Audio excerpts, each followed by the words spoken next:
So when I first got onto Hell's Kitchen that first day, so what happened was they sequestered us for about a week before they started filming, right? Yeah. So everybody was in their own hotel room, alone from everybody. You can't use the phone, you can't reach out.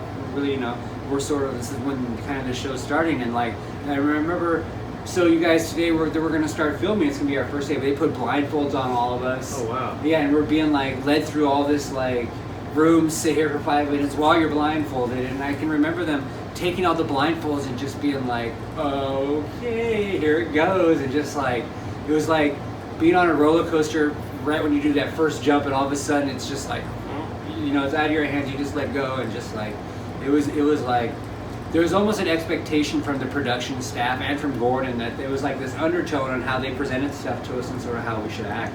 And I felt like the people who had a lot of perception and picked up on this were like, we're going to go far. Yeah.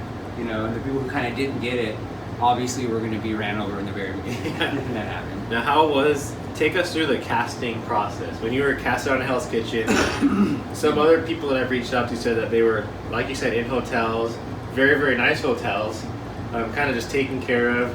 There's a guard out the door so they can't even walk outside. They're on contract, non-disclosure, talking about nothing. They don't meet the other contestants, so they're all on site and they're all brought in separately, different planes. That's how it was for us. Was, everything. You know, everybody was like blindfolded. I think it's one of the reasons they blindfolded. But the casting process was so like, there are so many callbacks. And so, you know, you go through the interview and like there's a whole process in the beginning where they probably go through, you know, thousands and thousands of people. And this will be like your first callback. And I remember like having that part of my interviews and everything seemed to go really good, and getting that phone call saying, so we want to meet with you one more time, you know, and they whittled it down. I remember they had whittled it down to like 100 people. Yeah. They brought us all into this hotel. They had 50 people in the daytime, or in the AM one, and 50 in the afternoon. And like you literally, it was like those questions you take in school, like the multiple choice with the little bubbles. And it was like psychology tests.